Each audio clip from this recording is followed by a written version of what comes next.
Hello everybody. Welcome to the Art Lounge Alley. This is Figure Drawing Basics part 113. Today is Friday, and you know what that means. It's going to be a special stream tonight. That's coming up at 9 p.m. Eastern Standard Time, right after Figure Drawing Basics. But for now, I am going to turn to where I left off yesterday with figure drawing, which is right here. More hands. I'm going to continue on constructing this hand that I started. It's turning out pretty good. I'm liking it. Right after I bring up chat.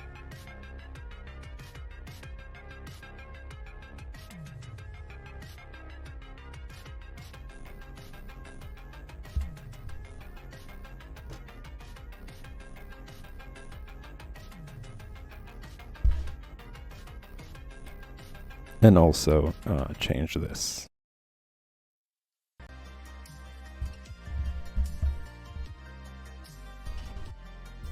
It's a little too dark and brewing. Okay. So, just to recap real quick, this week was Hands Week. Just focusing on hands in all sorts of positions, all sorts of directions, all sorts of poses. Something that I mentioned before is practicing features in all different directions, in all sorts of ways. You want to be able to understand it three-dimensionally, basically, but really, most importantly, just drawing. You know, drawing and throwing in some sort of diversity to your studies. You know, having to focus, let's say, on just one hand is going to get boring. You're not really going to understand every single part of the hand if it's only just this. So the more poses you can find, the better. I am going to be uploading these pages to my Patreon page, something that I haven't touched actually for a while now. You know, I think I'm going to have to show it some love, some attention this coming weekend. And I've just really been focused on creating content, and also with all these projects that are popping up, it's been keeping me pretty busy. But yes, I will be uploading this so that you guys can actually have access to this, and you guys can like download the pages. You can have them next to you when you're drawing traditionally, or you could have them as a digital file, so that way you guys can practice them while you're doing things digitally. I think it's nice to have just a whole collection there for you, so you don't have to keep digging for material, and you could just focus on drawing. So yeah, that's gonna be up on Patreon at some point, and you guys will know. I'm definitely gonna talk about it. I'm also gonna be posting about it. But for now, I'm just gonna focus on creating more of this stuff here.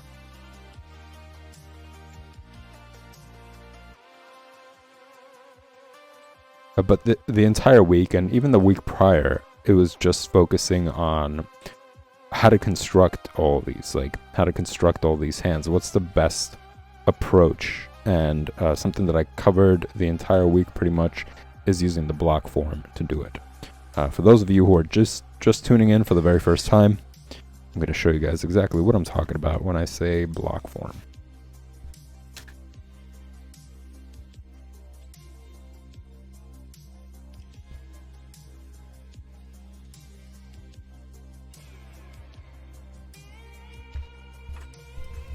I'm going to say over here is a pretty good example.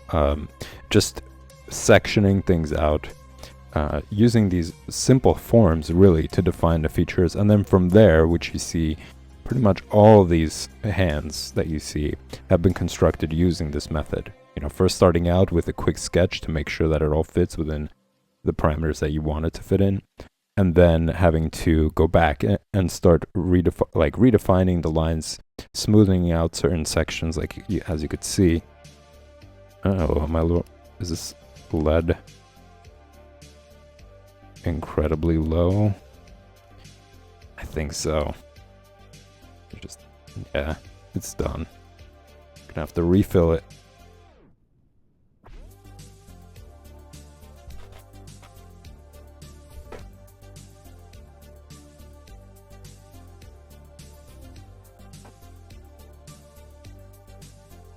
I got this stuff right here.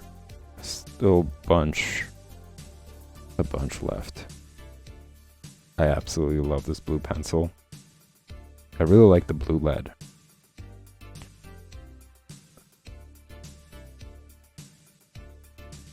It's not just the color, it's also how it feels on paper. There's a certain texture to it, and I think it's like a really good middle ground. Like it's in between soft and hard.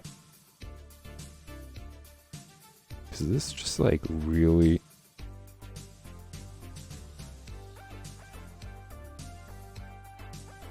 What's going on over here? I think I'm gonna do a little bit of cleaning or something.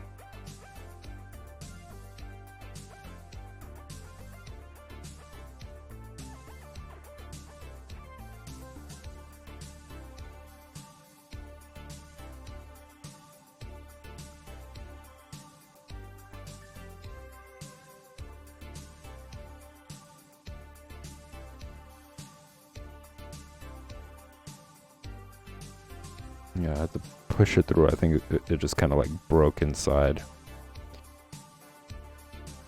But anyways, yeah, it's like a good in-between. It has just the right amount of softness, and it's also hard enough not to smudge easily. So it's a really good in-between feel. I really like it. So yeah, all of these features that you see here, they were drawn on top of this. And it's good to practice this because not only are you practicing the method, but you're also getting a better understanding of its three-dimensional structure. You know, when you're drawing a hand, or when you're drawing anything, even if you're drawing, let's say, the nose, right, in profile or something, you're just drawing lines, you know, and sometimes people learn how to draw the nose, how to draw the hands or the eyes or whatever, just basically focusing on the lines themselves, and that's pretty much it. But if you start to construct it three-dimensionally, you visually, in your mind, you start to get a better understanding, and that allows you to draw it in any direction that you like. And this block form can be used for more than just hands. It could be used for the head. It could be used for any part of the body,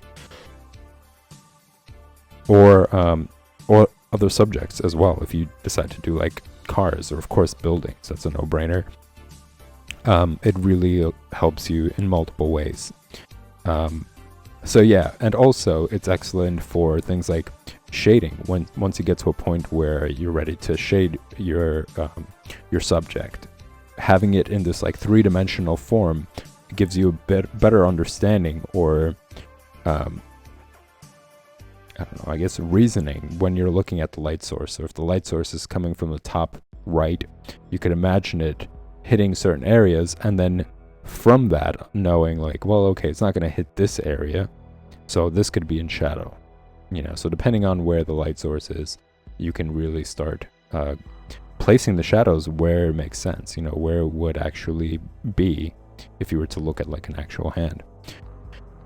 So yeah, as I mentioned, all these hands, they were constructed in that process, and if you really were to zoom in, you would see there were certain features that kind of show that.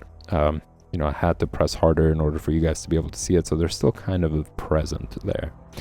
But really, it helps tremendously when it comes to shading. You know, a lot of this stuff, like it was super easy. Like once I figured out the light source, and I was like, oh, okay, well, shade will be here, here, and here. And it just kind of speeds up the process. Also, you're not spending time trying to you know, make the corrections. If you were to just, let's say, follow a line and just keep going with it, at some point you're just not going to be able to figure out what the proportions are in that method. You know, it's just kind of wandering sort of approach to drawing. Some of you are going to say, well, I've seen a lot of artists do it, and it's true. You go in full circle. You start out by doing this. Well, a lot of people start out by doing this, like where they'll go around basically the figure or subject or whatever, and they form it that way, and then they start working inside of it, or so on and so forth. And then they realize, well, it's not really teaching me proportion, I'm just tracing basically, or I'm just copying something. I'm not fully grasping it. So people venture into this block form, building on top, understanding it three-dimensionally, to a point where they have such a great understanding of it that they're able to just start from any point, back to that same approach. But this time, when they're constructing it in their imagination, they have such a great understanding of it, and their hand-eye coordination is so well synced that they're able to just, start from the thumb and be able to just construct the entire hand perfectly, or as close to perfection as possible. So yeah, there's multiple benefits. This was pretty much what I covered this entire week, and pretty much last week as well. So I'm going to finish off this week, continuing on with hands. Maybe at the beginning of next week, I'm going to do just a couple more, but that's still up for debate.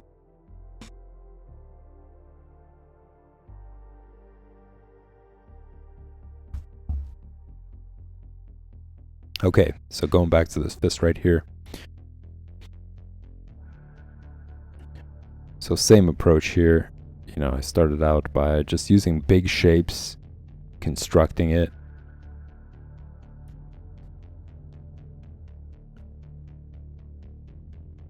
Defining it more.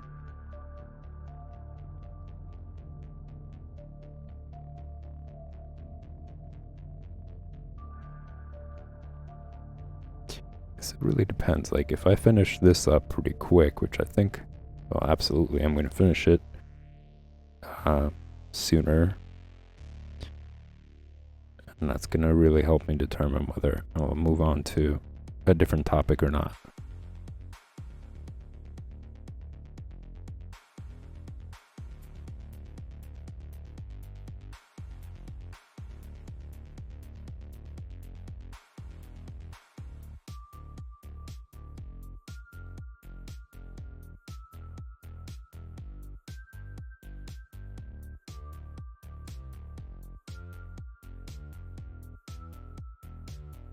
I used to not like drawing hands, very common thing.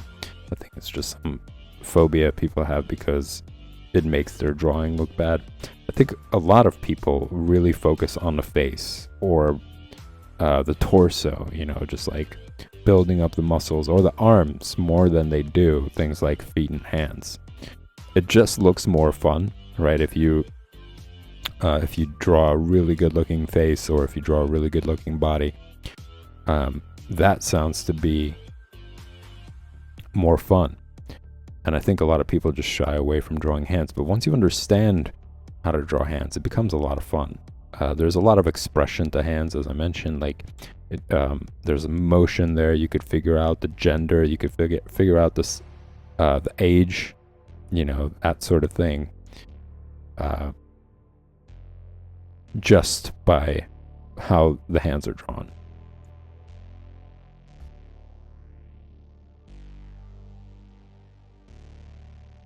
And they're a very important element. But as I mentioned, as you're drawing, and you guys have been tuning into all the previous focuses, I've been focusing on lips, the ears, and the nose, all that stuff.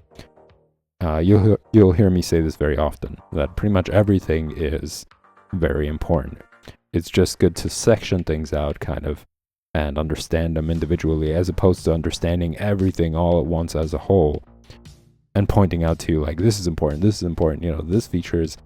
So just kind of sectioning them out while still talking about how really you just want to give your all to your drawing whenever you sit down to draw. So pay attention to as much little detail as possible, because they all play an important role, not only for the final product, but for your learning, for you to be able to understand all these little features and what kind of role they play in in having like a final feel for the image, you know, how you end up drawing them and what kind of emotion or what kind of vibe your drawing starts to emanate. It all really depends on like the little details that you paid attention throughout. And certain things, you know, that's kind of how you also discover your own style. As you draw, the more you draw, there'll be certain things that really resonate with you. Like some people really will like to draw hands this way or that way. And while they're drawing them, they'll make a little mistake or something unintentional, you know, within the line work. And they'll pause and they'll be like, "Ooh, I really like that." And they'll define that more. And then next time they sit down to draw hands, they'll make that little detail there, and it becomes almost like a signature mark for your work. But that's something that I don't think is important to rush in as it is to just draw as much as possible and get down the details as accurately as possible. Because at the end of the day, you don't need to draw realism, but because of realism, it pushes you to get better. You know, it pushes you to really excel. It pushes you to focus more. It pushes you to sync your hand-eye coordination, you know, because you do have to make certain lines. And if you don't, it's going to throw the entire drawing off. You know, your drawing is going to look a little bit weird or wonky. Just recently, I came across another drawing, and it was of this bird. Very well done, you know, but there was somebody on it, and the way they drew this person completely broke the drawing. Their eyes were off. One was higher than the other. The perspective of them was off. The way that they drew the hands was just, it was terrible. You know, it just showed that they didn't care enough. You know, that they cared more about drawing the bird than they did the person. And it was just like, I want to finish this and have this amazing looking bird be the focus. But because they kind of avoided drawing the person, well, it just damaged the entire effect of it.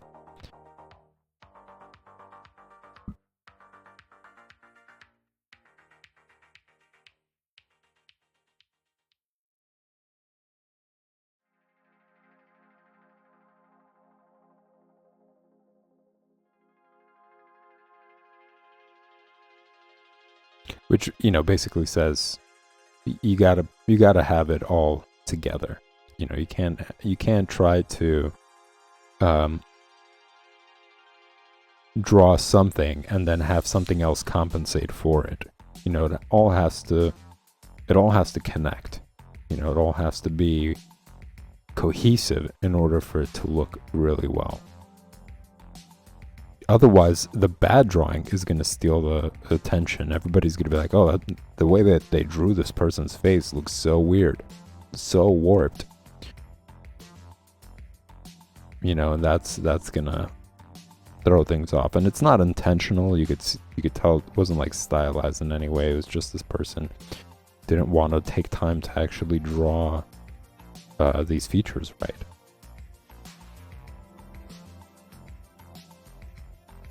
So the entire drawing suffered because of it.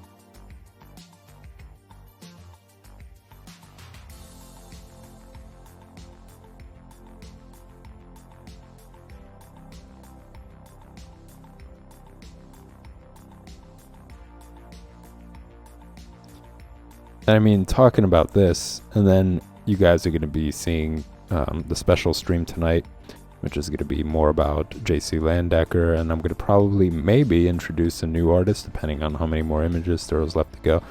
But just looking at their work and seeing, like, how well everything is unified. There isn't anything that really says, oh, you know, the focus isn't here, it's over here. Like, every single part is intentionally done well.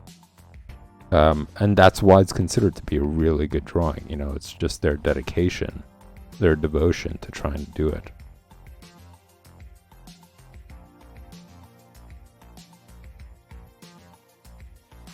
Now, don't get me wrong. It's good to enjoy the progress that you have. You know, like, It could be that this person just didn't try, well, they didn't study it enough, but they got the bird down. So they're having a good time. They enjoy that outcome. And that's also important, but it's also important to know that you still have to improve, like that you have to get better at what you're drawing. There's room for improvement there.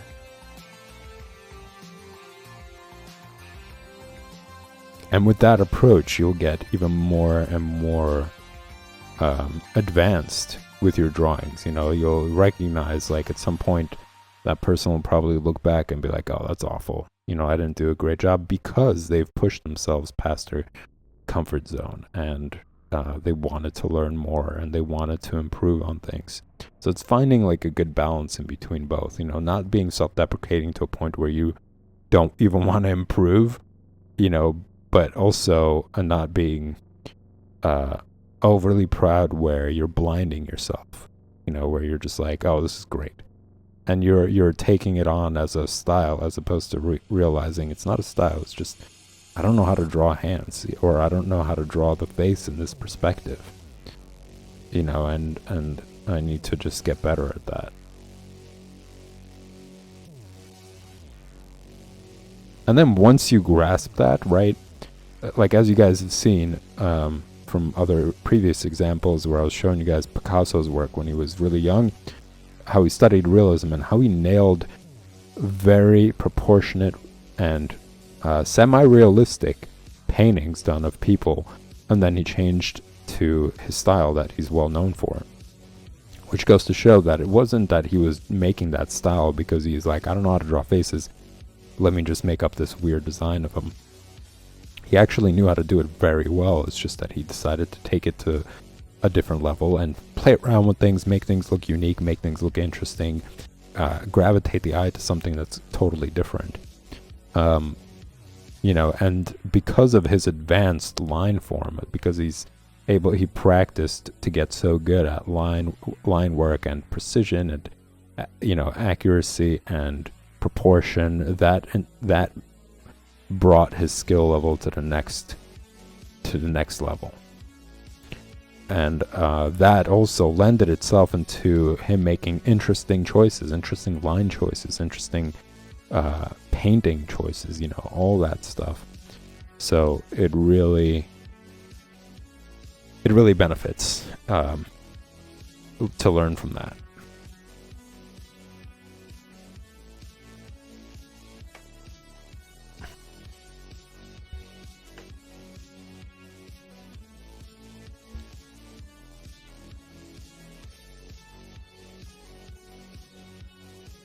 Okay, I'm going to do more examples here. I suppose I could do it here. At the top here.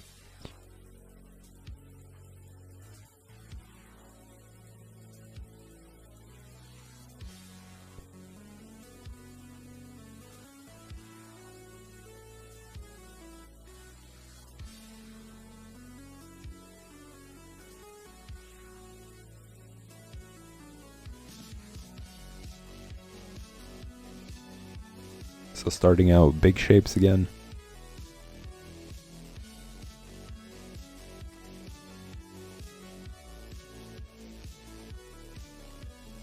Not really spending too much time. And why not? I'm going to do a block form of this. So usually I like to start out by creating like a piece of toast, kind of. Now that does narrow towards the bottom, which is the palm, and in this case it will be the back of the palm, back of the hand.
I'm going to start forming the section where I'm going to divide the fingers, basically. So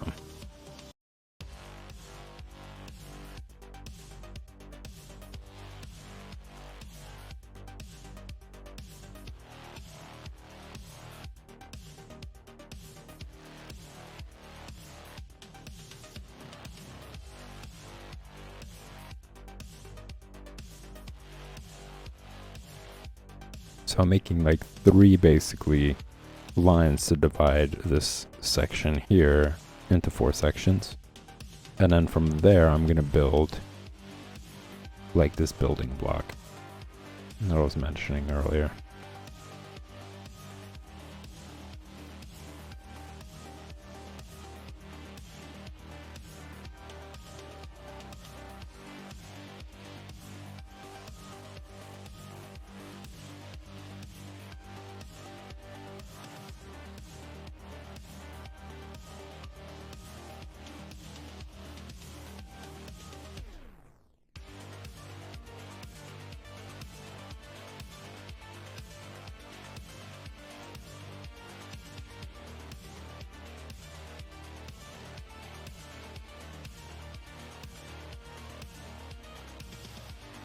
And just, jump into it. It's gonna be awkward. It's not really supposed to make, how do I put it? That makes sense. Let's just say it's not supposed to make your drawing process easier. It's supposed to be making your drawing process of the hand or the head easier, if that makes any sense. It's 2 different things, really. Drawing loosely, drawing big shapes, that's an approach to make your drawing easier. But using the block form, which is like another tool, that's really meant to specifically target a subject and make that subject easier. So you're going to have a hard time with that tool. It's just like, a tool, actually, using an actual tool. Each tool has its own learning curve, kind of. But they're useful for whatever project that you're tackling. So you might use a hammer, you might get good at it, but the next thing that you're going to be doing is going to require you to use a drill to make it easier. So, and that has its own learning curve. So it's kind of the same idea here. So all these things that I'm talking about, like drawing lightly, drawing using big shapes, at the beginning, just using big shapes to define the parameters, space relationship between objects. These are all different tools, and you just pull them out whenever it calls for it in your drawing. So in this case, as I was saying, constructing the hand using this block form is also a learning curve. And something I was talking about yesterday is getting used to failure, and being okay with it, like not having it phase you, really. Knowing that in the learning process, things are going to look ugly, they're not going to turn out well, they might look stiff, you might not even like the results of it. But knowing that you are now a step closer to getting better at it because you dived into it, and then you dived into it again and again, and this like relentlessness, basically, of trying to push through your own boundaries, your own barriers, is what makes you get better. That's what makes you level up, basically, is knowing that there's a limit and you need to break through that limit. And it's going to be hard. Like, you're going to have all these things that are going to be unmotivating, but sticking through them is what really is going to make you much better. And you're going to see the improvement. Something else that I mentioned, improvement sometimes can look like, basically another analogy for it is like watching your hair grow. You're not going to see it happen overnight. You're not going to see it happen as you're doing it. You're not going to see it tomorrow or the day after, but it is happening. Your hair is growing, and then eventually one day you look in the mirror and it's pretty long and you're like, I need to do something with it. But the drawing process is similar. You're getting better. It's slowly growing. You're not going to notice it, unless you really, really like overanalyze. But the results are basically the same. You will eventually see like, I wasn't really able to be quick about drawing cylinder shapes. Now I'm much better at them. Now it's a lot easier. I'm doing it and it looks really crisp. It looks really, the lines are very confident, so on and so forth. You'll just kind of see the fruit of your labor. So yeah, as I was saying, just dive into it, do it. It's going to look bad, but you are learning a new tool that's going to make your projects easier. So you can always fall back on that. Whenever you feel a little bit disheartened, just remember these analogies and know, and even just look back at your own progress. Like, look at where you are now in comparison to where you were, let's say, 2 weeks ago, depending on how often you practice. And that's one of the best things about having a sketchbook, is that you could always flip back. You date them, you say, okay, I've done it this month, so on and so forth. And then you look back and you compare, or you even try to draw what you drew back then and see how much effort you got to put into it. Is it easier? Are you grasping it, and just kind of try to recall, like, how much time did you spend on it before? And how you felt about it.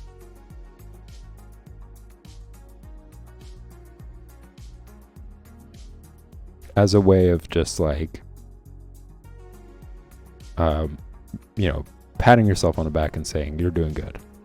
Because we do need that, we need that encouragement to motivate us to continue and keep learning. So it's nice to do that once in a while and just like recap, basically.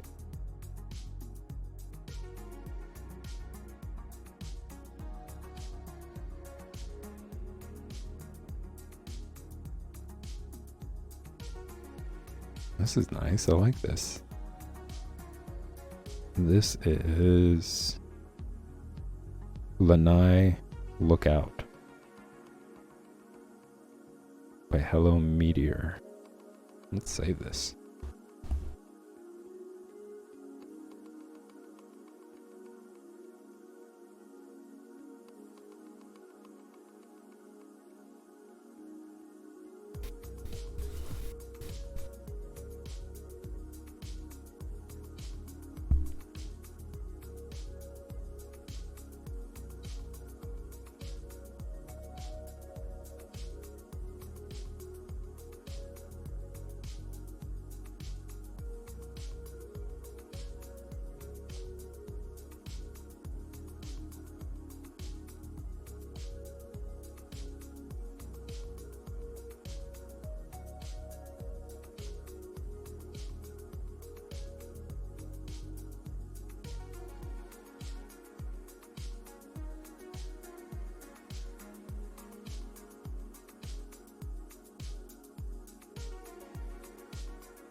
Okay, so you could kind of see how it's been constructed, right? There's like, the proportions are pretty much there. So now I'm just going back and I'm like redefining the lines more. I'm connecting the joints and giving them more shape. Adding the fingernails, also really, really important. Can't tell you how many times that's ruined my drawings. I noticed it in other people's drawings as well. If it's not placed in perspective to the hand or the fingers, if the fingers, let's say, are facing the camera in this kind of like side view, but you're drawing them as if though it's a flat view, it's like this on an angle that's like this, it's instantly gonna look wrong. It's instantly gonna break the drawing. and the viewer is gonna like recognize that something's off. It's gonna be off-putting.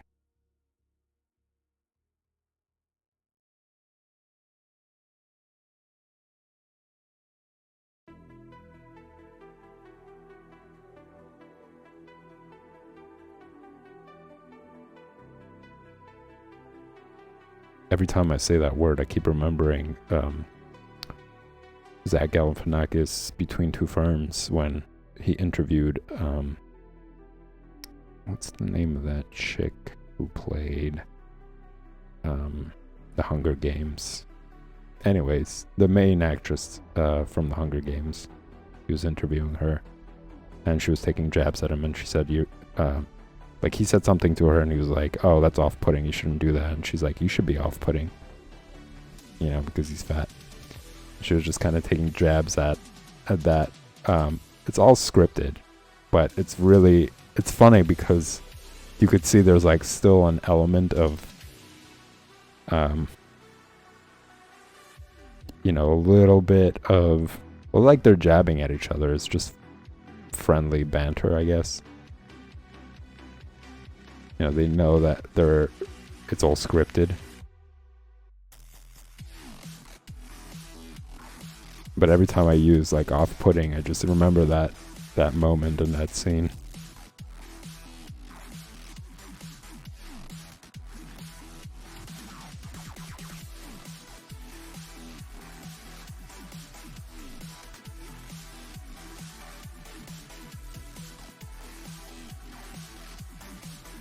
I feel like there's like a fine line there, you know, when it comes to that sort of banter. It's like you gotta know this person well, and it's probably something like, you know, that's rare.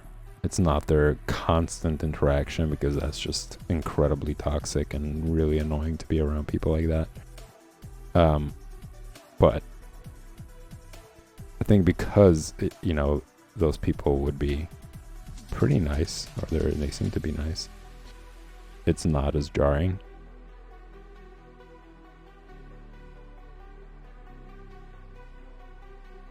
Like, I'm not really into having that be like the main form of interaction, where people are just like constantly harassing, jabbing, and like antagonizing each other. That gets so old so quick.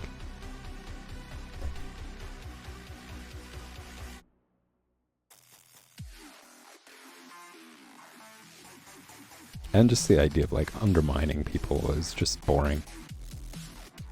I don't enjoy it. I don't get kicks out of it. I don't think it's really funny. But knowing that, you know, it's not really intentional, like they're not doing it because they have some sort of thing against each other or whatever, it's just like staged acting.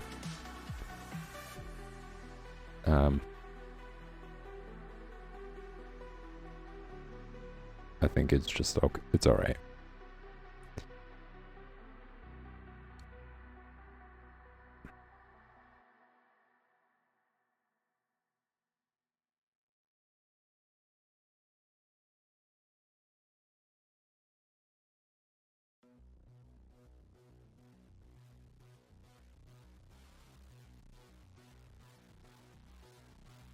I think there was one where Zach Galifianakis interviews like Barack Obama, which is also pretty funny. But if you guys never checked it out, it's called Between Two Ferns. It's like this show that he was running for some time. I don't think he's doing it anymore. Some of them seem like they were recent. Like, he did one of Hillary Clinton as well. It's just kind of strange seeing certain people in that kind of setting dealing with those sort of like interactions.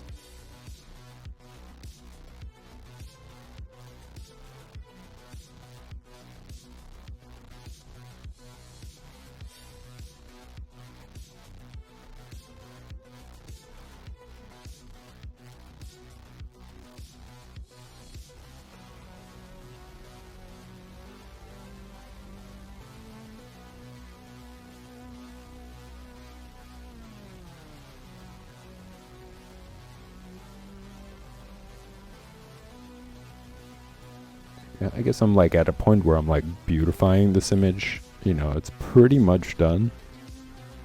You know, the pose is done. I don't want to spend way too much time on it because we are slowly running out of time, which I don't mind because I'm excited about the next stream. It's going to be, for those of you who are just tuning in, it's going to be a special intro. Tonight is Gil Elvgren Part 7.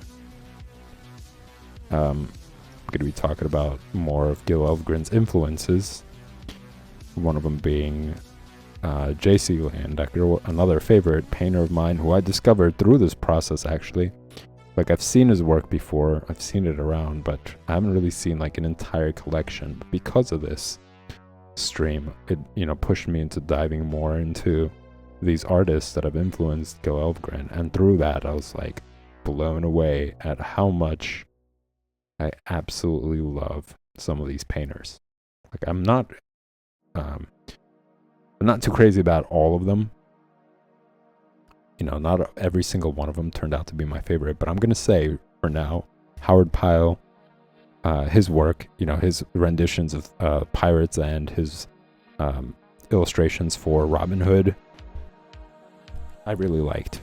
There were other paintings there that I chose that I also really liked. I had to do some digging actually to find more of his work because it's not as widespread as I wish it would be, actually, and there would be more to look at.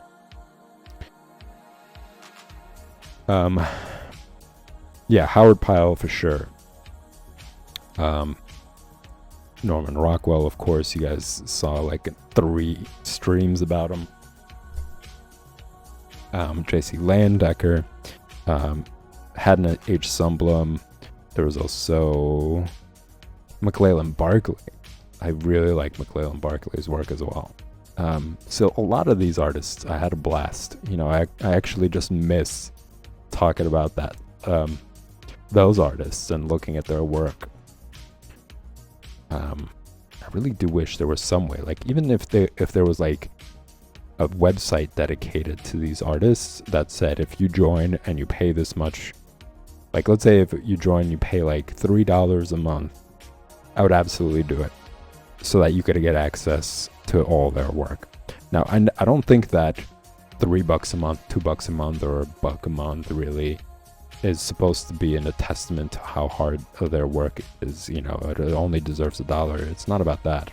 We're living in a crappy economy with a bunch of Nazis, but it's just having to do with that, you know. And plus, let's say it's like 100,000 people who are contributing like $1 a month. That's $100,000 that is being given to that website or whatever, that company that hosts all the images for people to check out and see and all that. And of course, I always think that owning a book cannot be substituted by digital content. Like having to sit on your couch, having this book in front of you and actually looking at these things, there's something about that experience that I don't think digital content can substitute. Like having an iPad and having that stuff, like I still don't think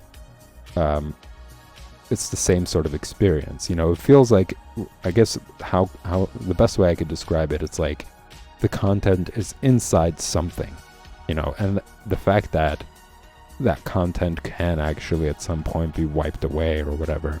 Whereas if you have a book, it's there, it's on your shelves, you can have it with you, you know, it's not going to somehow through the marginal era of like computers disappear on you. So there's like a sense of comfort, I guess, there, knowing that you have this book and, you know, unless you throw it out or something or whatever, it's always going to be there, you know. So along with having to pay this month, let's say like $2 a month to have this institution continue hosting and having those images available for people, you could buy books from them, you know, if they if that's also another thing, you know, you could also do that. I don't think that's going to substitute that opportunity, because some people are like, well, if you make it available, then people won't want to buy the books, and I don't agree.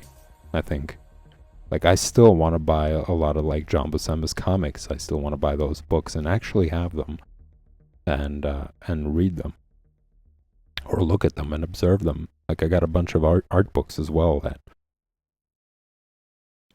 I absolutely love looking through. But yeah, anyways, like it's been pretty challenging to find a lot of these artists and their collection, and they've definitely done a lot. But there isn't any reliable source for that. You know, it's like you have to. They'll say, okay, this museum has these books, but we can't always go to the museum. You know, if it's ways away, if it's in another state or whatever. So I think these like art collectors and museums really have to step it up with their online presence and their collection. Like make it available for people to be able to see that stuff online with this small fee, you know. Yeah, there's some places in Montana. I'm not going to travel to Montana every time I want to go see their work, you know. So I think it would be helpful if like they would just post that stuff.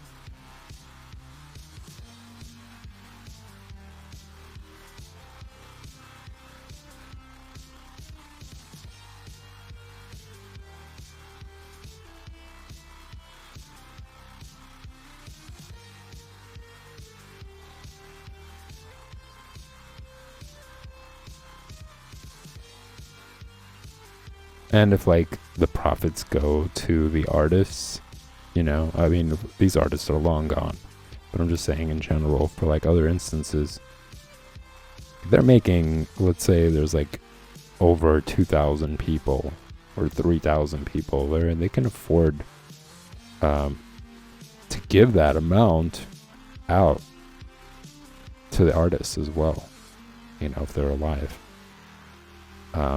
Because they're primarily getting money because of the work of the artist. So, of course, the artist should be getting 2/3 probably of the profits. And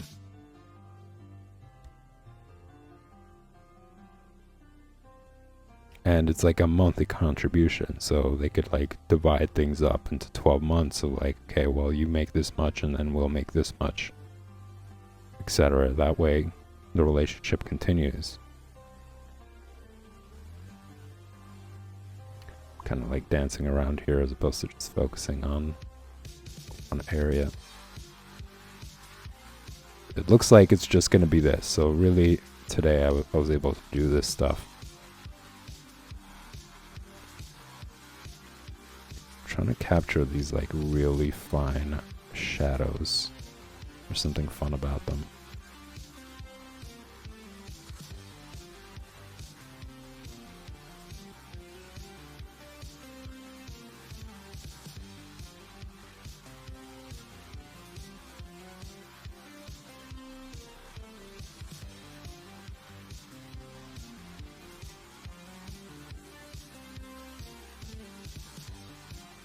And I'm also trying to cover up a little bit of these like block forms that I was showing you guys earlier. There was some shadow work.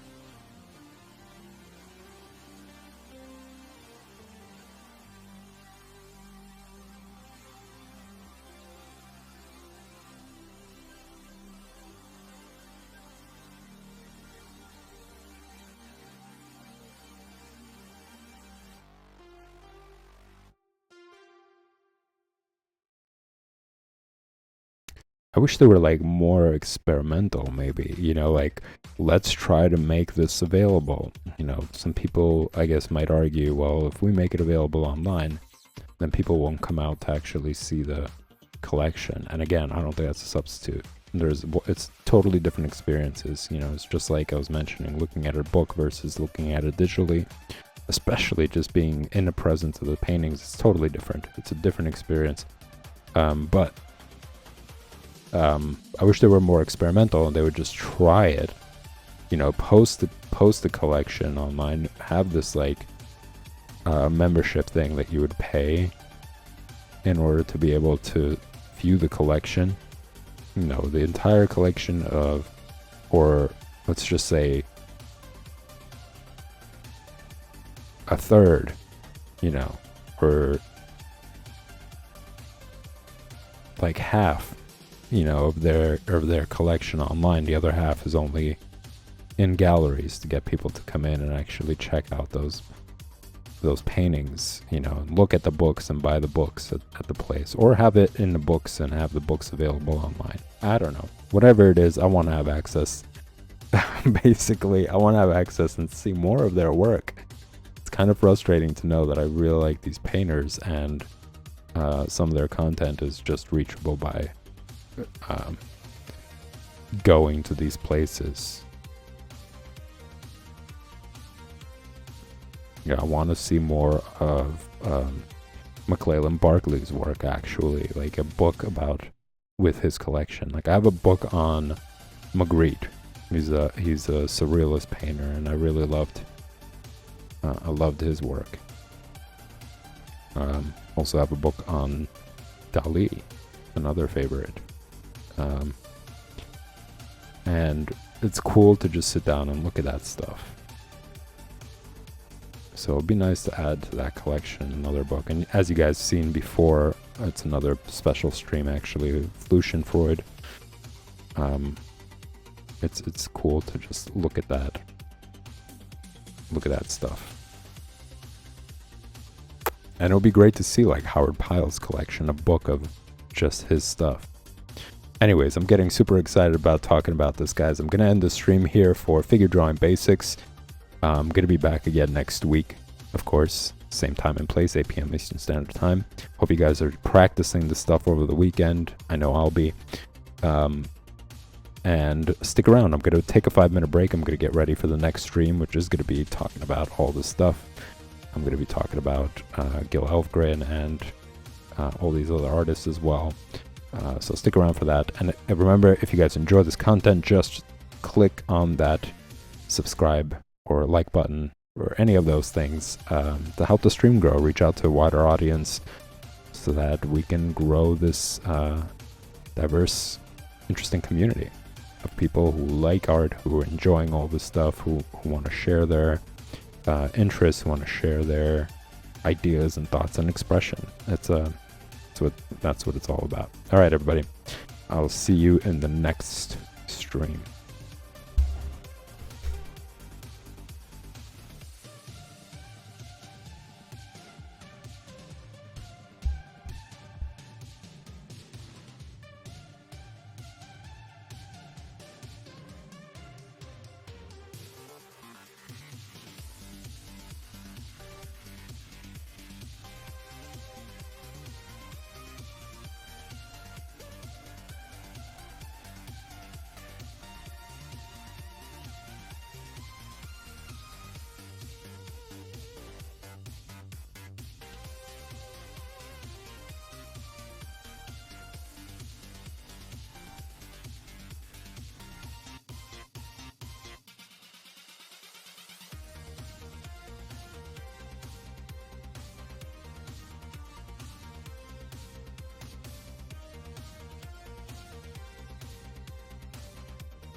Welcome, viewers, to the Art Lounge Alley.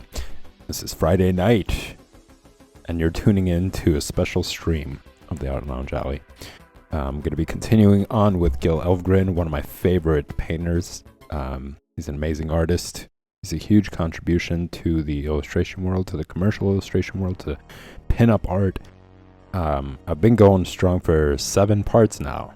Now there's a lot of influences that he had as he was developing his style, as he was working his way up to being one of these amazing painters. So they've been taking up a lot of the stream. I've been covering them. So I'm going to continue on today, actually, talking about that. But first, I'm going to introduce Gil Elvgren to those of you who are just tuning in for the very first time. You guys can always catch up to all the previous streams by heading over to the video section and filtering it based off of collections. You could also, I believe in the video section, you could browse further down and you'll see folders. There's going to be one that's called special streams or highlights, depending which social media you're looking at. And you can catch up to all the previous ones, 1 through 6, where I go in depth about each and every artist. But yeah, for those of you who are just tuning in, I figured it's good to introduce you to who this is all about, who all these artists that I'm talking about influenced. So without further ado, let me introduce you guys to Gil Elvgren. That's him right there. You're looking at his beautiful work.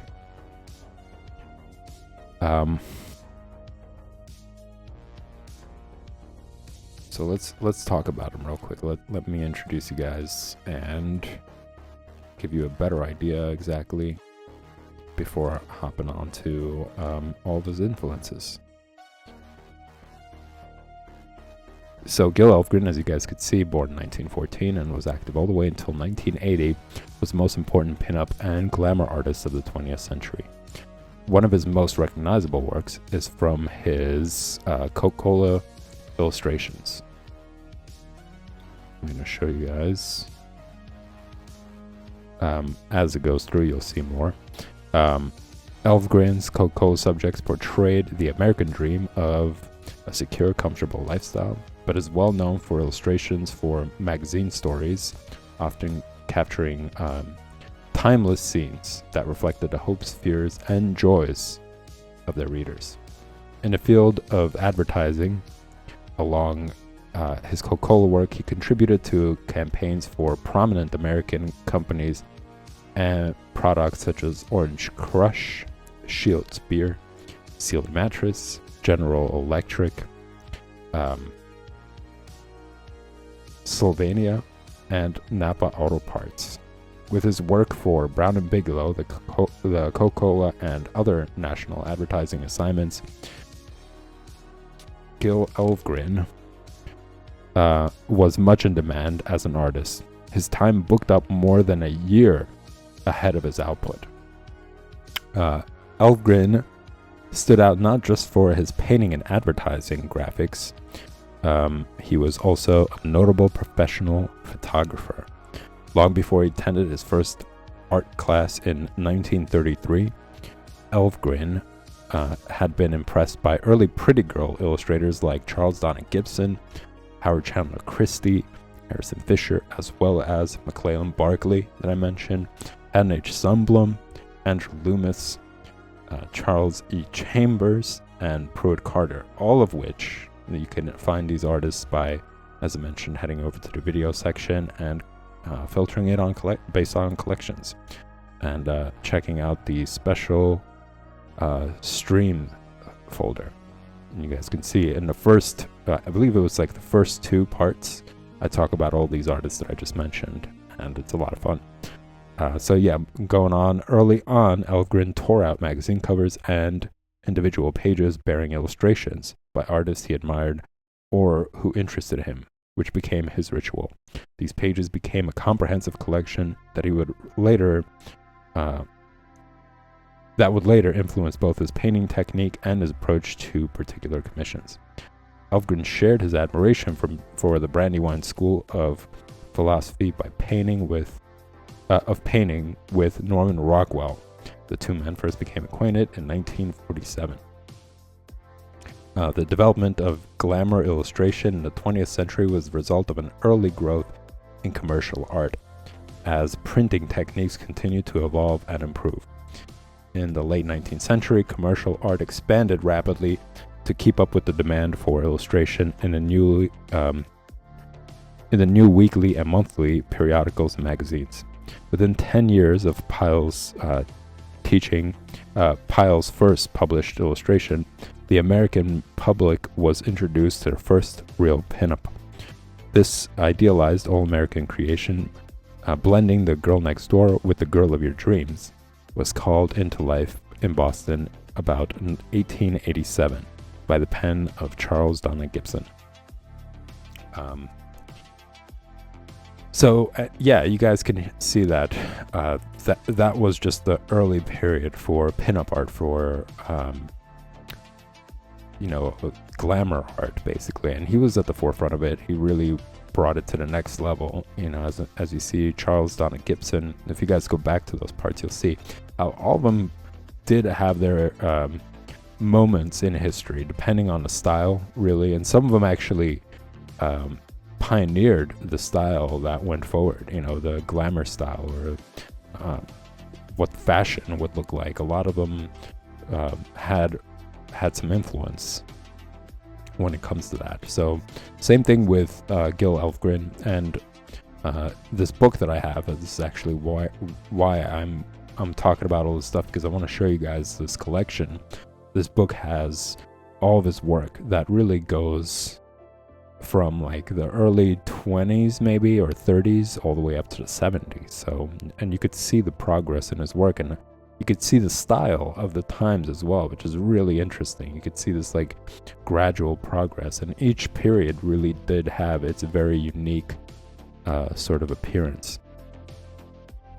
All right, so that's Gil Elvgren for now.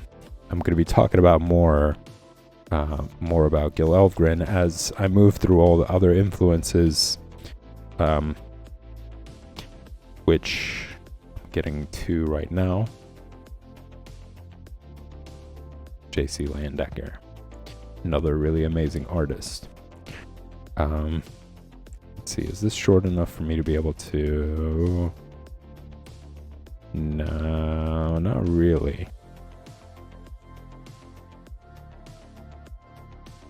Anyways, I'll do it. I'll do it just because I think it's the last time I'm actually going to be talking about Landecker.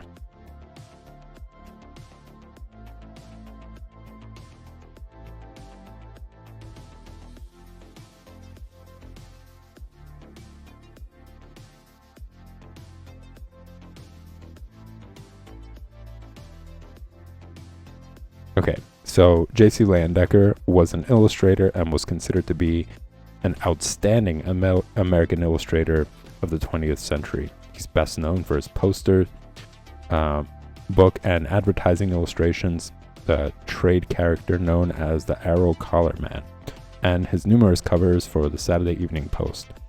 Between 1896 to 1950, that's over 60 years, I'm going to say, or close to 60 years. He painted more than 400 magazine covers.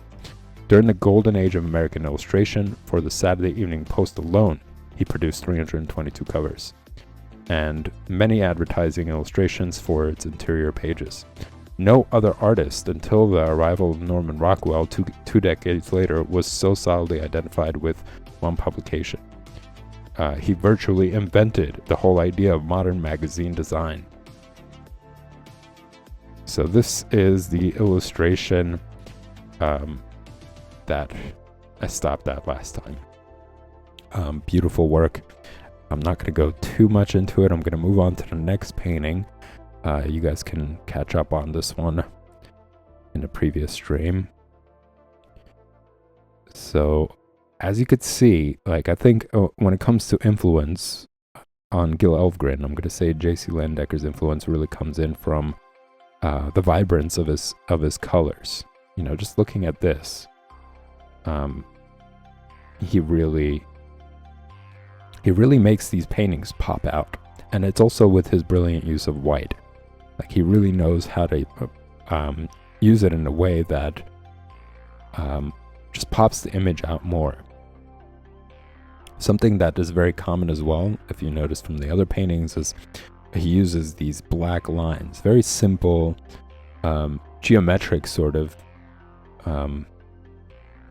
approach to his design. It's a combination of both, this like simplified geometric look coupled with these very chaotic colors and chaotic images in comparison. Of course, if you look at them on their own, they're very well done. They're very meticulous and very designerly as well. But in contrast, there is this like very simple round shape in the background with these two lines going across. In front, behind all these like three-dimensional, well-rendered, multicolored figures. And you could kind of see how this influenced Norman Rockwell. Like, if you look at Norman Rockwell and you look at J.C. Leyendecker, I'm going to say J.C. Leyendecker is to Norman Rockwell as Haddon H. Sundblom was to Gil Elvgren.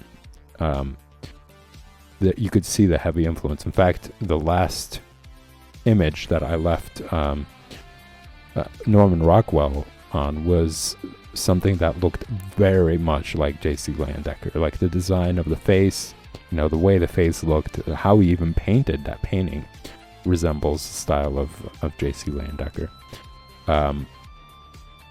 But I also like how he renders hands. I think that's something that Norman Rockwell picked up on as well, but it's different. I want to say that J.C. Leyendecker's approach has a little bit more of pop art kind of vibe about it. It's a little bit more, there's a lot more like highlights to them. Whereas, I'm going to say with Norman Rockwell, when he was rendering hands, there was like some grit and realism to it. The colors are more subdued, I'm going to say, but still they retain a lot of details similar to what you're seeing right now with J.C. Leyendecker's work. All right, let's move on to the next one. Also, he's really good at drawing shoes as well, if you notice, like on this in this image, and you guys will see it in the next image as well, something that Norman Rockwell was excellent at as well. But despite all of this, right, despite me talking about this comparison, they're still very different. Like, if you look at Norman Rockwell's other work, a lot of his other stuff, he has a very Norman Rockwell style to him. Like, it's very much his thing. And so does J.C. Leyendecker. So it's really cool to see that artists are admiring each other's work and kind of learn off of each other, but still end up constructing something very unique and individualistic. So moving on here. Also love this for the reason of it, like demonstrating the times, right? It's such a timey sort of painting. That this is something that's back in like the 50s, I'm gonna say. Probably earlier. This is like 40s, probably. More so 40s. I don't think that people wore bowler hats at that time as much. In the 50s, I think people were just slowly coming off of that, like top hats and bowler hats. That's more like 30s, 40s.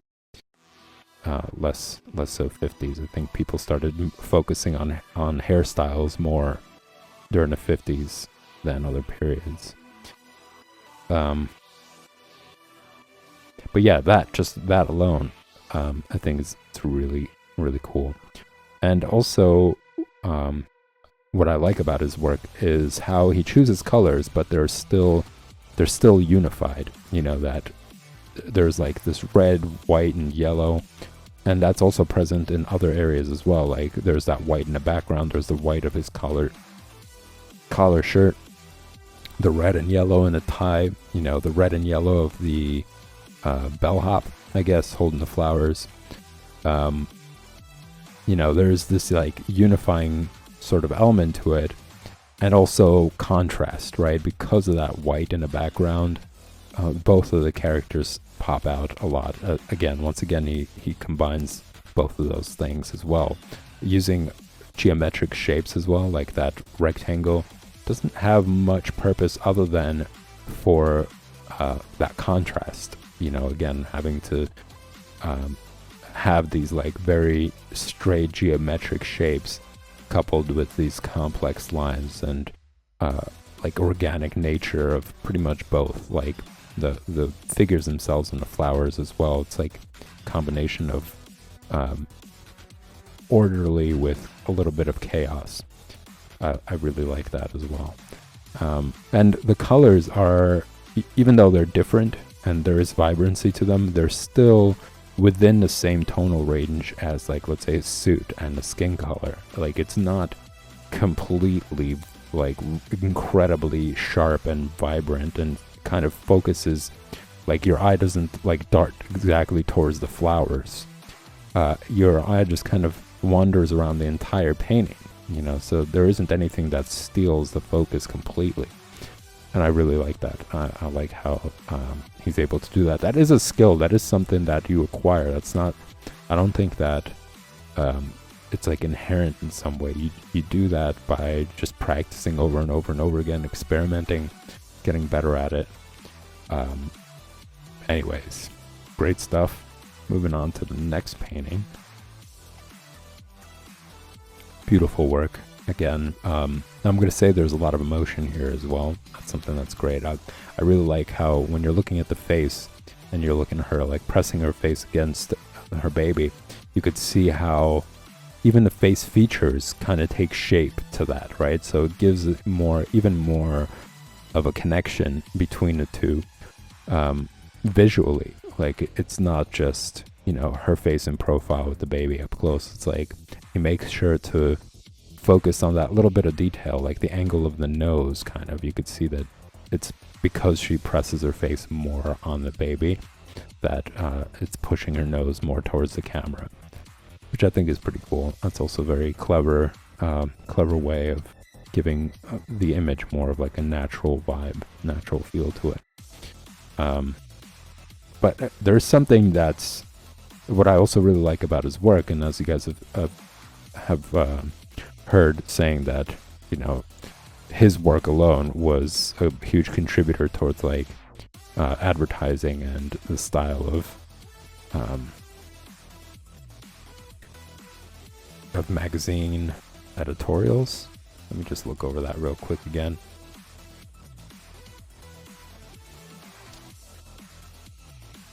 Magazine designs. So there is this like really like graphic art sort of element to it, again with that use of white in the background. And as you guys will progress through these images, you'll see that it's not something that he uses as like a way to hide that he doesn't know how to do detail. Obviously that's not a problem. Just looking at her garbs, right, like what she's wearing, I think that's a very designerly sort of approach. And the fact that they share the color with the background, it's an interesting combination, because again, it's him using these geometric shapes, but these shapes resemble something that you would see a lot in older paintings, which is like this halo effect, and I think that it's clever use in this scenario, because it suggests this like holy moment, right? This like pure moment between a mother and her baby, and this connection, the sense of security that this baby is getting from such a close connection with the mother. It's a holy moment. So it's interesting that he's using this geometric shape combination. And as you can see, it's not just one, it's both of them. But it's done in a way where, is it supposed to be a halo? Is it supposed to be a geometric shape? It kind of plays on both. Again, it's just this combination of straight lines. You see at the bottom where the candle is, it's like straight lines there, but then it's the combination of that with the chaotic designs in her clothes and what looks like flowers, some sort of flowers. I don't know the name exactly of them, but I've seen them before. He does use them often, actually. This is something that he used in another painting as well. that kind of plant. But yeah, that again suggests something more chaotic, more intricate, and it's like positioned next to something so geometric. So very good use of it. Love the hands. Love how he draws the hands with that color towards the tip of the fingers to suggest warmth. Really like that. And also very feminine, like the way that she's holding the baby from the bottom as well. It's this like very feminine sort of approach. The detail in the neck I really like you see that line that's going down towards her chest. Very subtle. It shows this like 3-dimension to it, right? There's a crazy amount of shadows there, but the highlights going down the middle of it really protrudes it out, which I think is pretty cool. Next we got this. And I love it. I love the color use here. I think that's another thing that probably influenced Gil Elvgren is the vibrancy of his colors. Like as you guys saw in the beginning, his paintings are very different than, let's say, the predecessors. Like if you look at other painters from the previous parts of Gil Elvgren, you'll see that their work was a lot more subdued. Like their color choice was subdued, and I think it was more of a thing of the times. I think there were really dark and weird times. And I guess that just kind of reflected in a lot of these artists and the colors that they chose, or that was just the style. Because if you look at like the 20s, the 30s, people predominantly wore like brownish, like these earthy colors, these dark earthy colors, like brown and black and grays. Like people would wear those suits. You didn't have vibrant colors like this. Like you didn't have like orange suits or like teal suits or anything. That it was very much even women wore very like subdued colors. So at the time, yeah, a lot of those artists kind of reflected that, I guess. They didn't really venture into more vibrant colors, but then Gil Elvgren kind of took that and changed it around. Like you look at the stuff, and I'll show you guys the book eventually after going through all these artists, that his depictions were also very vibrant, like how he painted the women, and not only just the color of what they were wearing, but also how he colored their skin. There's a lot of vibrancy to that. They really popped out from their image. And something else actually to note, and this is something that didn't really occur to me until just now, is Gil Elvgren also used these like white colors or solid colors for the background. Like you saw, there was one where the woman was standing in front of the clock, and she was like, she looked displeased, and she was like making this gesture like, where were you late at night? But despite having the clock there, it's a solid green background. So that's that's another thing. Like they're able to really bring that out. And there are certain other images that you've seen where it's like this red-headed woman behind like a greenish blue, like a turquoise color. And it's this beautiful contrast, but not similar to this. So there is that bit of influence as well.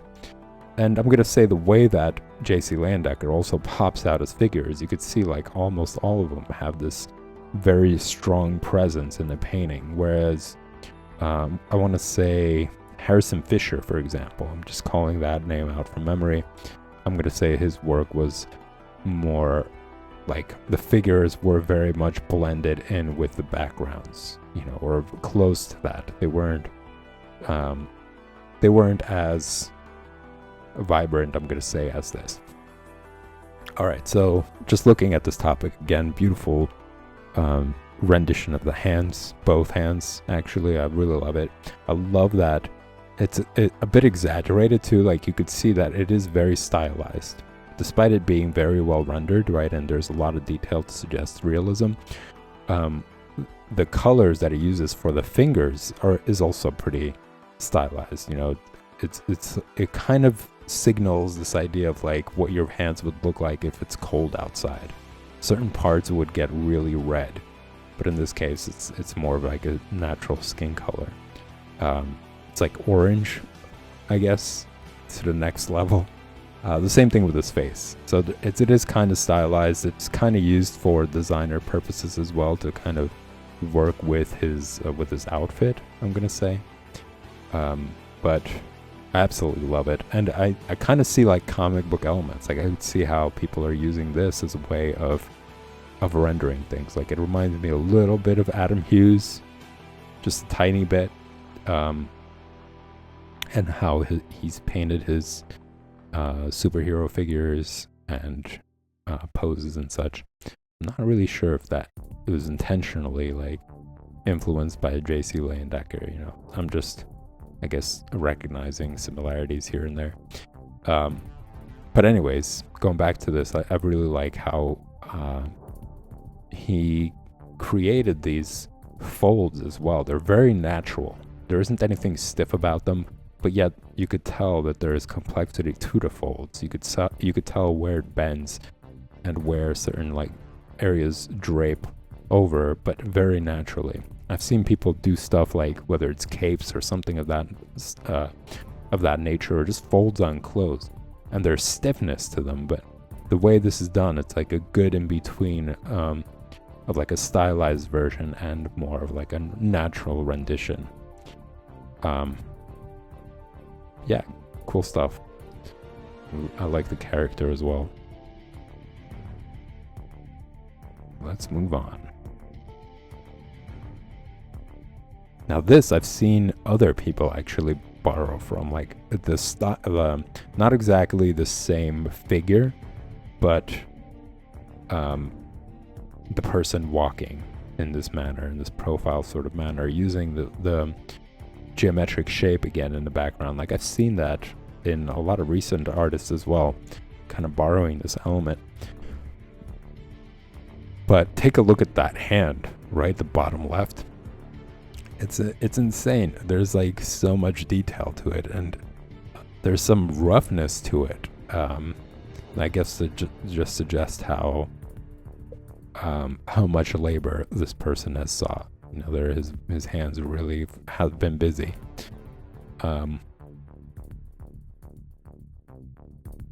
Let's see what else is there.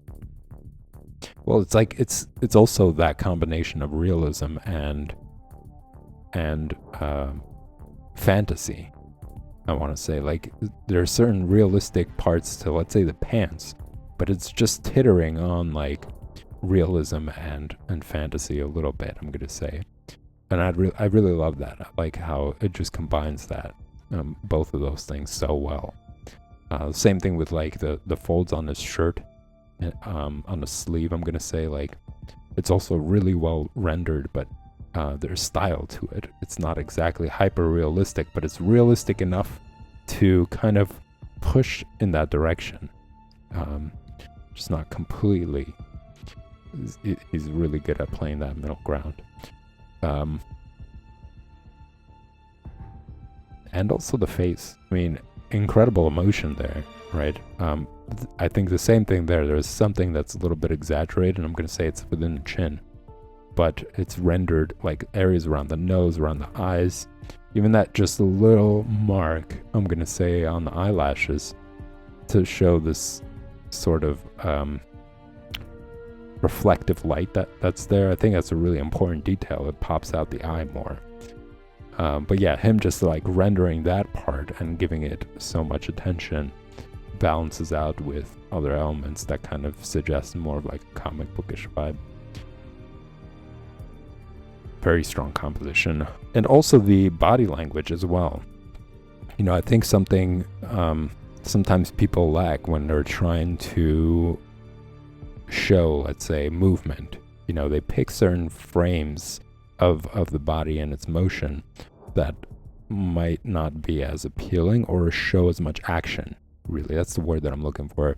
Might not show as much action. Whereas this, you could see the hands are on opposite sides. That legs are also on opposite sides as well, and there's enough space in between them to suggest an aggressive sort of pose. You know, a more energetic sort of pose, which I also really dig. All right, moving on here as well.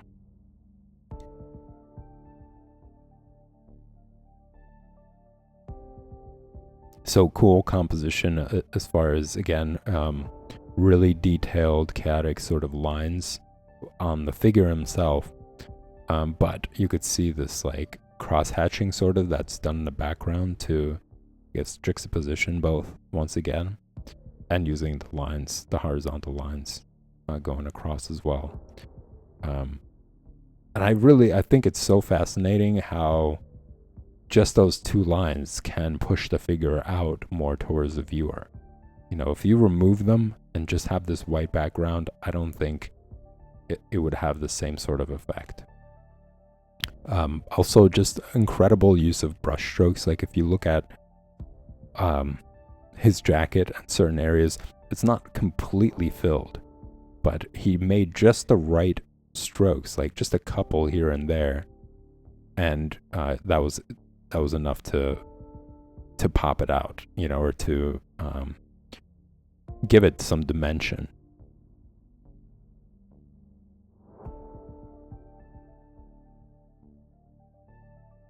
I think the subject matter is also really interesting too. It's just this idea of how, despite not having much, there's still this love for music and for art, even at his age. So I think this is like a dedication to art itself. I'm going to say the message there, which I really enjoy.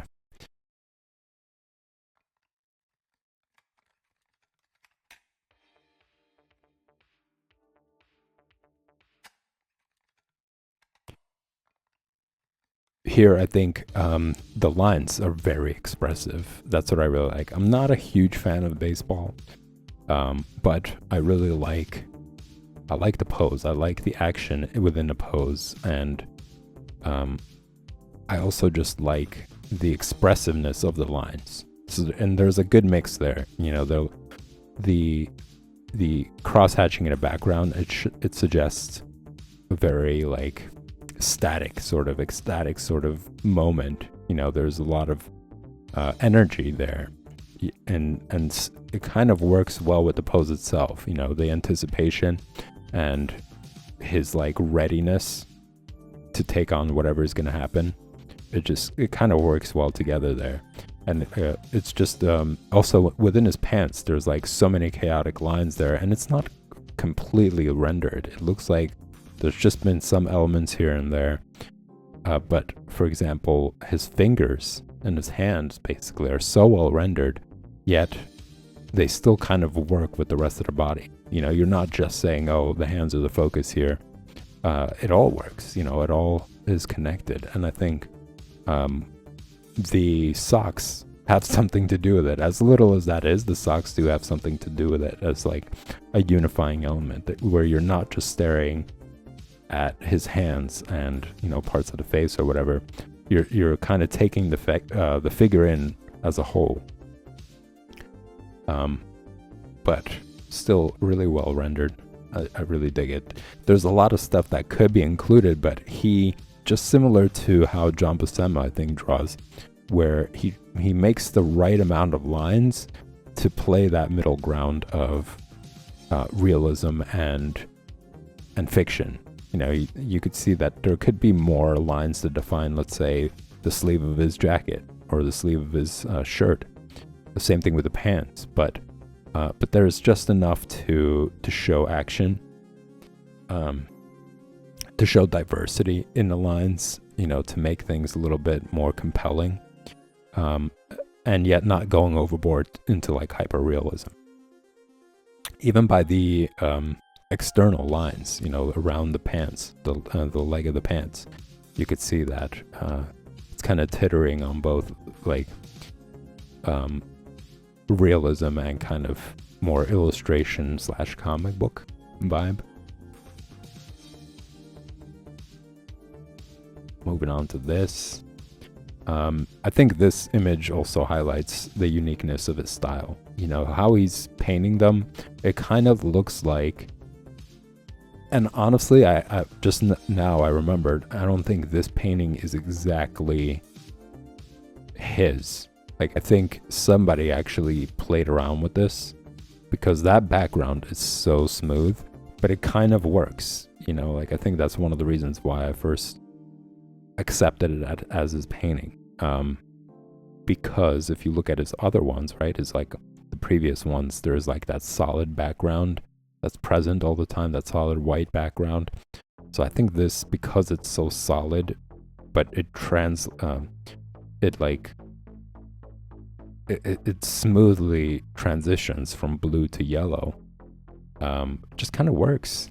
I don't think it ruined the image. But anyways, aside from the background difference, I think it really demonstrates something very unique about Leyendecker, and that's the way he paints, like those lines there all over his legs, the guy that's sitting, the lines on his legs, the lines that you see that are on his arms as well.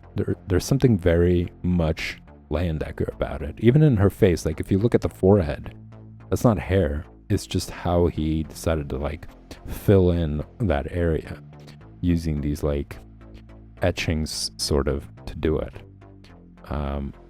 I think that's what really makes him stand out.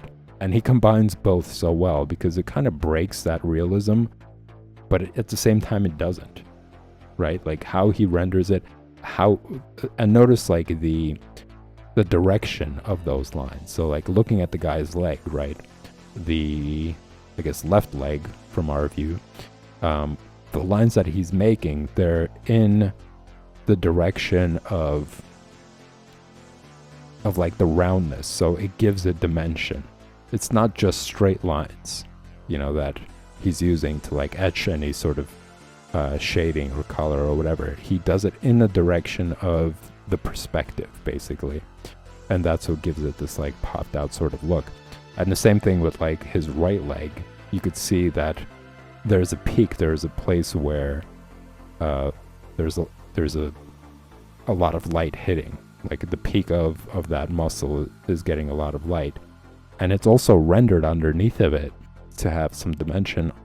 And on top of that, he makes these like perspective sort of lines to fill it in. So it's this very, very unique, approach to painting.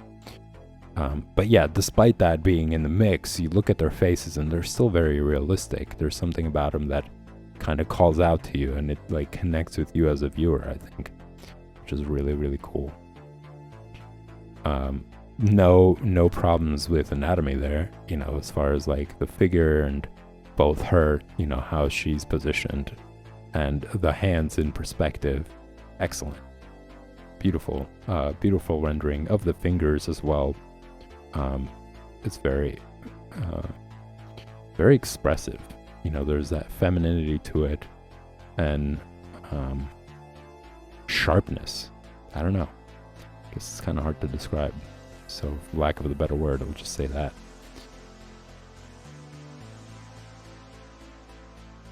Moving on.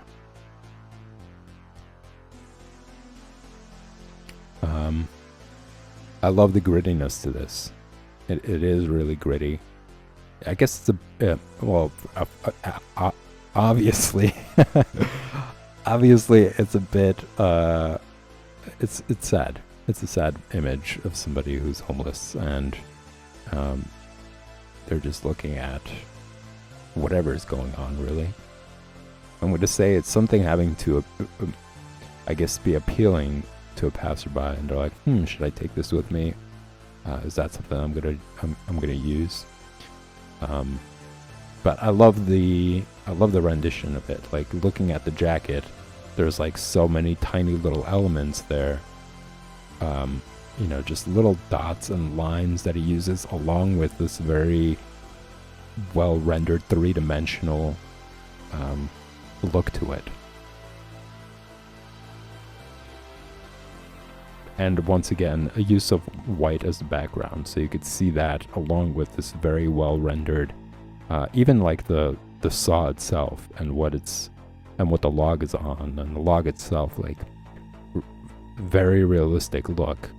So, and it's cool to see it at such contrast. You know, it really pops out more. The newspaper as well, just so many variations in color there, or gradations rather, in the grays and whites as well. Really well done. Beautiful work. Moving on. Here I think you could focus more, well, it's again this juxtaposition of like complex lines and complex designs and shapes, along with like the geometry of it. The lines, of course, in the background, those two lines, the circle, which could represent the sun, right? The sun setting. But I really like how he rendered the legs of the horse. It really pops out. And also the perspective of the horse. It really looks like it's a lot closer towards the viewer, right? But it's flat. It's a flat image. So it's really cool foreshortening. It's very cool perspective that gives this image such dimensions, such 3 dimension. Also, always cool to see a painting of an American Indian or Native American. But yeah, what I really like is how he rendered the horse, and you could see the style basically that I was talking about, the very much J.C. Leyendecker style of it. And again, his like harmonious sort of color combination from the Native American to the horse. They kind of blend together, but of course you could tell the difference between the two. It's not melding into one another. Very, very beautiful work. Excellent anatomy with the hands and the arm, and I'm going to say the chest as well. The awesome design of the guy, what he's wearing, you know, the headdress, I guess, that he's wearing. Very intricate details there. Overall, excellent work. Moving on. And I believe he also, J.C. Leyendecker, has a lot to do with this design, like this association of like what Santa Claus looks like. And I think Haddon H. Sundblom had something to do with that. But I think they kind of influenced each other, because I think J.C. Leyendecker is earlier than Haddon H. Sundblom. Let me just take a look real quick.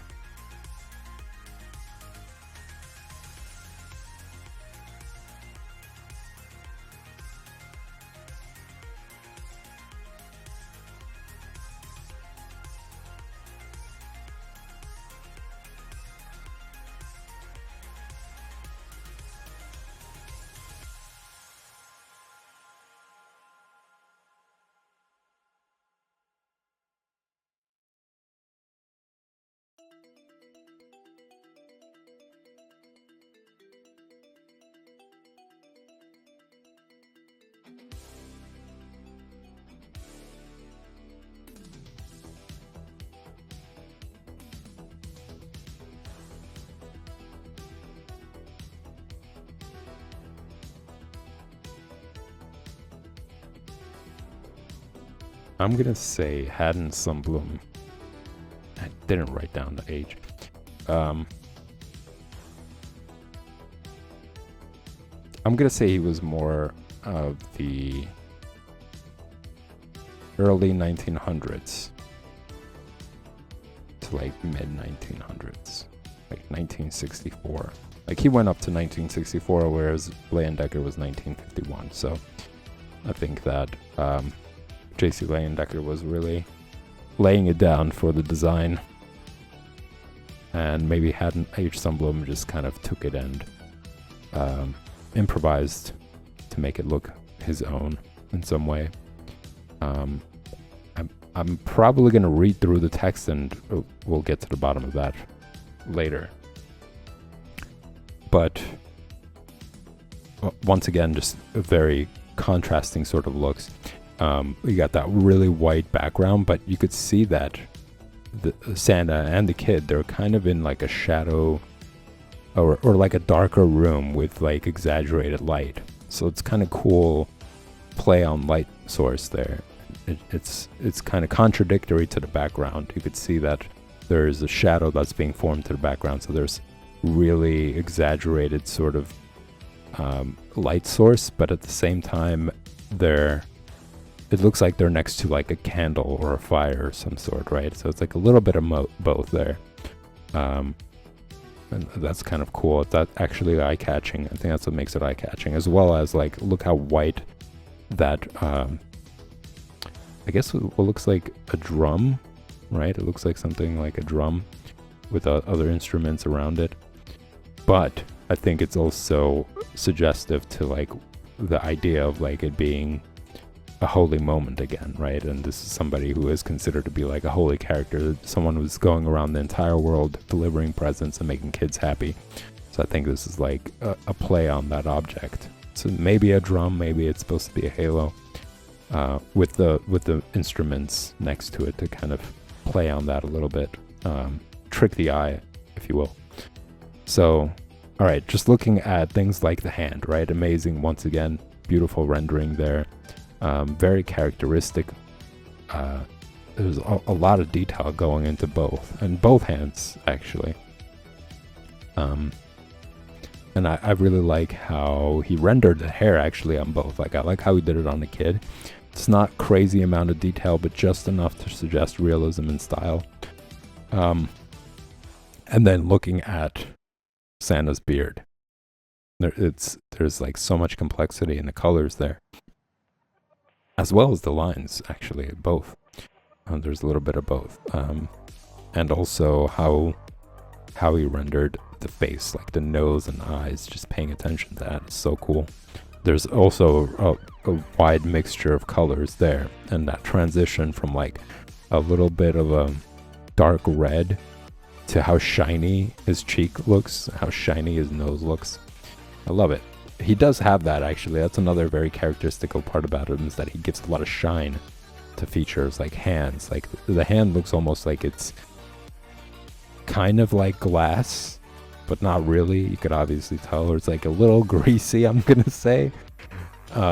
He kind of does that. He has a little bit of that going on there, but it works. You know, it doesn't look bad. It looks great.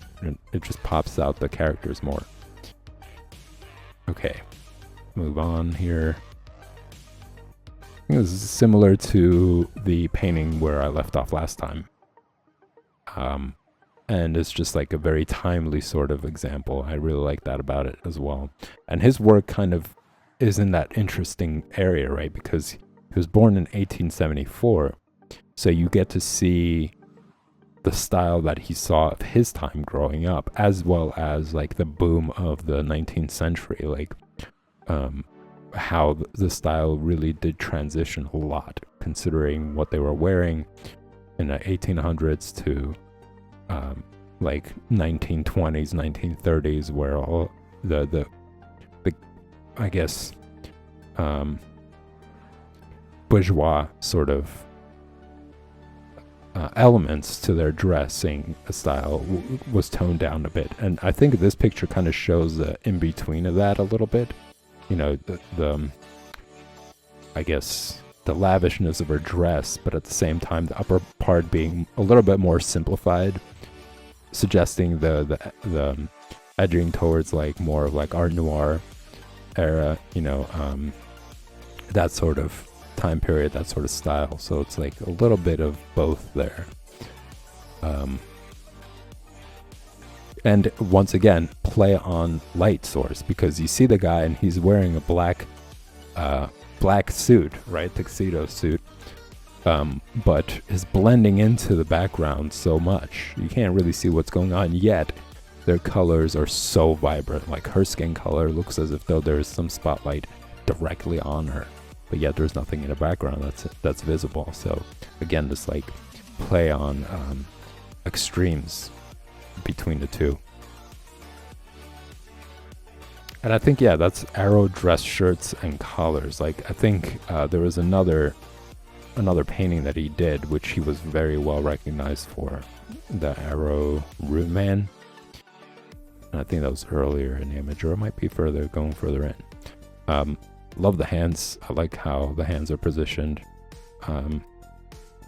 And the expression on both of the hands. Like the curvature to the top left hand on her, and then the curvature going towards the bottom. It's very feminine. It's very elegant. And I really like that.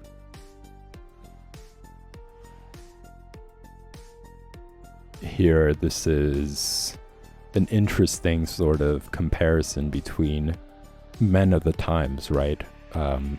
This is like 1628, and those were the men on the battlefield, doing all sorts of crazy stuff. And then there is like 1928, where the battlefield is the football field, basically. So the amount of like hard hits that they had to take, you could tell by how ripped up his clothes is. And at that time, look at how much protection and padding they had. Not that much compared to now, compared to how much padding they have. So it was really brutal at that time, I would imagine. Like, football was just wrecking people. I mean, that's probably why there's so much padding now, because there were so many injuries. I mean, even now I think people are getting like spinal injuries that are just irreversible, or they're completely paralyzed. It's even worse. But anyways, yeah, I think it's a pretty interesting sort of look at time and history again, right? Like, that's what their getup used to look like back in the day. That's what an average person in 1628 would wear, and then you see somebody in 1928. Yeah, it's a cool. I thought it was a very interesting thing, and he does a lot of contrasting sort of work. So here it's also present. You got that white background. You got these complex lines. You got something natural like the plant, combined with geometric shapes, and all these like chaotic lines that are on the figures as well. And of course, with the times being totally different as well, right? 1628 to 1928. Again, these like really polarizing sort of comparisons. So all of it together kind of screams J.C. Leyendecker.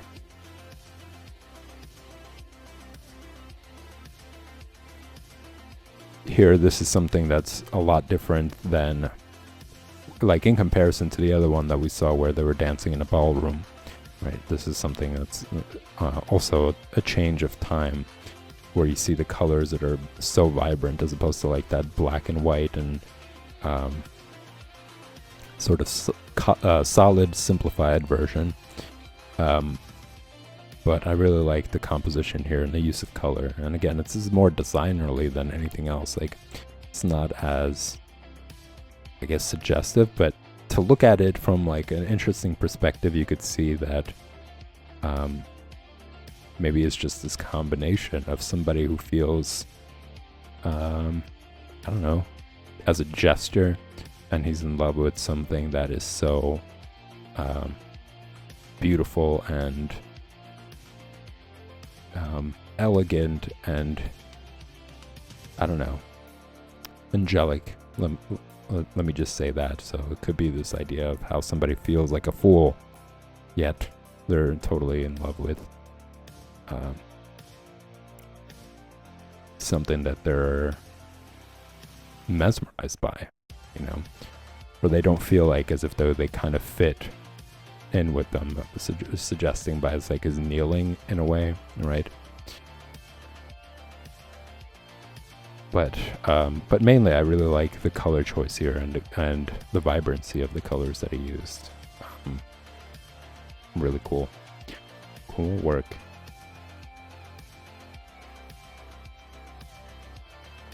Here, this is another perfect example of his contrast as well, like looking at the design on his clothes, right? There's like so many intricate little details there, and I'm gonna say this is like Rococo style. This is something that is known for like it's like a period of design, I'm gonna say, that had these very like lavishing and intricate details that are put into like furniture and buildings and so on and so forth. So that's kind of present, and it's a juxtaposition to next to like very angular and geometric shapes again. Combination of both. compositionally, it's all very well done. So many different colors, notice as well, right? You got the blue of the metal that's hanging around his neck, all the colors and the flowers, all the colors and designs within the guy's outfit as well. But it all works. It doesn't, nothing is like really screaming out attention. Gonna see if I could actually get past JC Leyendecker tonight so that I can move on to the next artist, who's also another, I'm gonna say the next one is pretty interesting. I'm not a huge fan of the work, but he is a pretty important figure, and his focus is different. How he tells his interests, how he displays his interests is also very unique. But anyways, yeah, going back to this, what I really like about it is the action, the pose between the two is really great. It really shows that impact between the two, and that's also complemented by like the etchings in the background, and just kind of suggests this energy that's exploding between the two. I really like that. And how it just has a little bit of that illustration feel to it. It's a combination of both. Like, I like how there are these like the lines that you see on the guy's face, on the guy at the top right. Just seeing the lines on his cheeks there. It's fantastical, and at the same time, it's mixed in with that realism that I really enjoy. All right, moving on to this.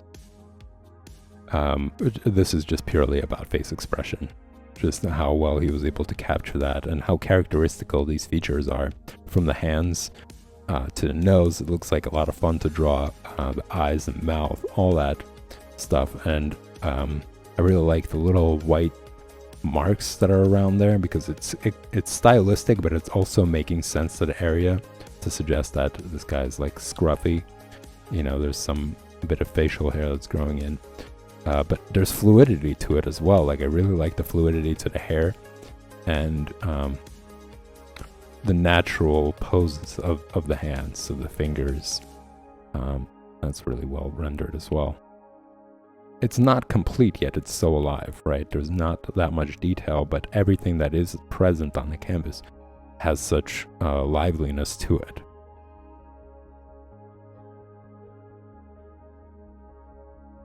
This is kind of showing the process as well. What's interesting to note is that he uses a technique that's been used for a very long time, which is creating a grid, basically, and having that grid present as a way of measuring the distance. Like, how I talk about paying attention to the relationship between objects.